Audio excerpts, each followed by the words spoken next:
ایک زبر زیر کی تبدیلی نہیں ہو سکتی. اچھا، باطل نے قرآن کے اس دعوے کو غلط ثابت کرنے کی کوششیں کی کہ قرآن محفوظ رہے گا، اس کی یہ غلط ہے، اس کو ثابت کرنے کے لیے کوشش کی. کیسے کوشش کی؟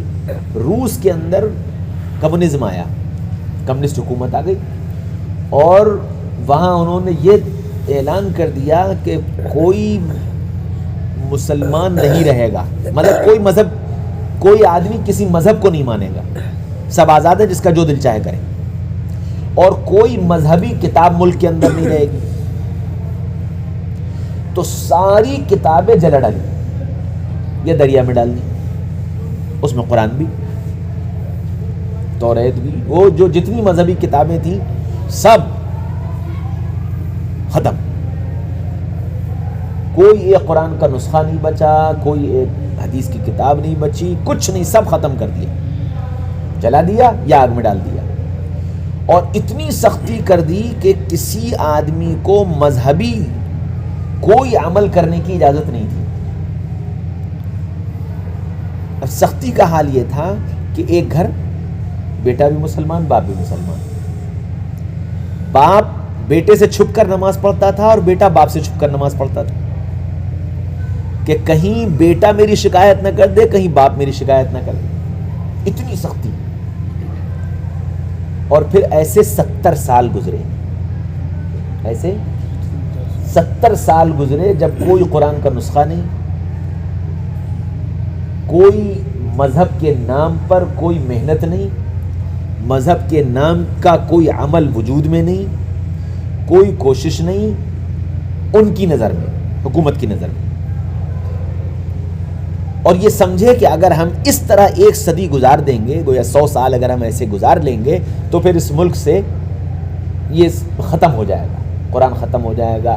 مقصود قرآن تھا، لیکن آگے ان کا یہ تھا کہ سب مذہب کی ساری چیزیں ختم ہو جائیں گی، اور انسان جو ہے وہ بالکل وہ کمیونسٹ اور نیچری بن جائے گا، جس کو نہ قرآن اللہ پر یقین ہوگا، نہ جنت اور آخرت کا کوئی یقین ہوگا، نہ مرنے کے بعد کی کوئی زندگی کا یقین ہوگا، بلکہ جانوروں والی زندگی ہو گیا، کھاؤ پیو موج اڑاؤ مر جاؤ ختم ہو جاؤ بس.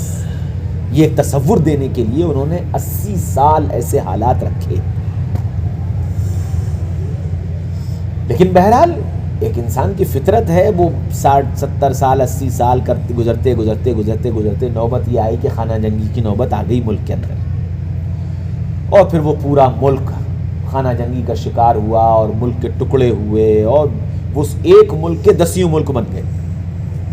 روس جو پورا ایک ملک تھا، اس ایک ملک میں سے آذربائیجان، ازبکستان، تاجکستان، بخارا، سمرقند اور کیا کہتے ہیں آپ کے سائبیریا، پتہ نہیں کتنے الگ الگ ٹکڑے ہو کر کے وہ سارے ملک کے ٹکڑے ہو گئے. اب جب یہ سب ٹکڑے ہو گئے 80 سال کے بعد اور بالکل وہ ہو گیا، تب وہ کمیونزم ختم ہوا، اور تاجکستان اور یہ کیا کہتے ہیں بخارا اور سمرقند اور ازبکستان اور آذربائیجان، یہ سب اسلامی سلطنتیں بنی، یہاں سب مسلمانوں کی حکومتیں قائم ہو گئیں. اب فکر یہ پیدا ہوئی کہ بھئی یہ ہو تو گیا، اب ان میں کسی کے پاس قرآن محفوظ ہے نہیں ہے، کسی کو قرآن کا پتہ ہے نہیں ہے، شریعت کا پتہ ہے نہیں ہے، دین کا پتہ، اس کی فکر ہوئی. تو وہ کاروبار کرنے والے جو ملکوں سے آیا جایا کرتے تھے، ہندوستان سے بھی آنا جانا تھا اور دوسرے ملکوں سے بھی آنا جانا تھا، اس میں 2 تاجر بمبئی کے گئے جس وقت یہ کمیونزم ختم ہوا ہے اور ملک آزاد ہوئے ہیں اسی وقت. تو انہوں نے جا کر کے وہاں جب لوگوں سے ملاقات کی اور ملاقات کر کے ان کو تعارف کرایا تبلیغ کے کام کا، کہ بھئی ہندوستان میں اس طرح ایک تبلیغ کا کام ہوتا ہے، یہ ہوتا ہے، وہ ہوتا ہے. تو خیر اس نام پر کچھ لوگ تیار ہوئے کہ ہاں بھی چلو ہم دیکھ کے آئیں گے. وہ ظاہر بات ہے کہ ان کو تو فکر لگی ہوئی تھی. جب وہ اس فکر کی بنیاد پر وہاں سے انہوں نے لوگوں کو تیار کیا تو 12 آدمی تیار ہوئے. ان 12 سے جب مذاکرہ ہوا تو پتہ چلا 12 میں سے 9 حافظ قرآن،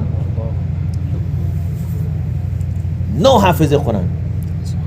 تم نے حافظہ کہاں کیا؟ تو قرآن ہی نہیں تھا، کیسے قرآن تمہارے پاس آیا؟ تم حافظ کیسے بن گئے؟ تو انہوں نے بتایا کہ صاحب ہمارے علاقے میں فلاں حافظ صاحب تھے، وہ اتنی عمر کے تھے، انہوں نے ہم کو اب کمرے میں بند کر کے سینہ بسینہ قرآن یاد کرایا. وہ ایسے پتہ چلتے چلتے پتہ چلا سینکڑوں حافظ پورے ملک کے اندر نکلے جنہوں نے سینہ بسینہ قرآن یاد کیا، پھر انہوں نے دوسروں کو یاد کرایا. چنانچہ ایک صاحب تھے وہاں مولانا عبد الحکیم صاحب، جب یہ کمیونزم ختم ہوا ہے اس وقت ان کی عمر تھی تقریباً 110 یا 115 سال کی. تو انہوں نے بتایا کہ ہم نے کس طرح ان بچوں کو قرآن یاد کرایا. کہنے کہ ہم کمرے میں بند ہو جاتے تھے، 6 مہینے کمرے کے اندر بند رہتے تھے، کمرے کے دروازے پر پلائی ٹھوک دی جاتی تھی، اس پر الماری کے خانے بنا دیے جاتے تھے کہ آنے والے کو یہ پتہ ہی نہ چلے کہ ادھر کوئی کمرہ ہے، اور وہ اندر ہی کھانے کا انتظام اور اندر ہی سونے کا انتظام اور اندر ہی ساری ضروریات کا انتظام. ہو کچھ 6 مہینے گزر گئے، 8 مہینے گزر گئے، اور ہم اندر بس وہاں پڑھتے تھے، پڑھاتے تھے، آرام کرتے تھے، وہیں کھانا بنتا تھا، وہیں سب کچھ وہیں ہوتا. کہ نہیں، اس طرح ہم نے بچوں کو قرآن یاد کرایا. قبرستان میں بڑے بڑے پیڑ تھے، ان کی جڑوں کو کھوکھلا کر کے اور کہیں دور سے سرنگ بنا کر کے اس کا راستہ بنایا، اور اس جڑ کے اندر بیٹھ کر کے ہم نے بچوں کو قرآن یاد کرایا. تو اللہ نے دکھا دیا کہ دیکھو ہم نے نازل کیا ہے، ہم حفاظت کریں.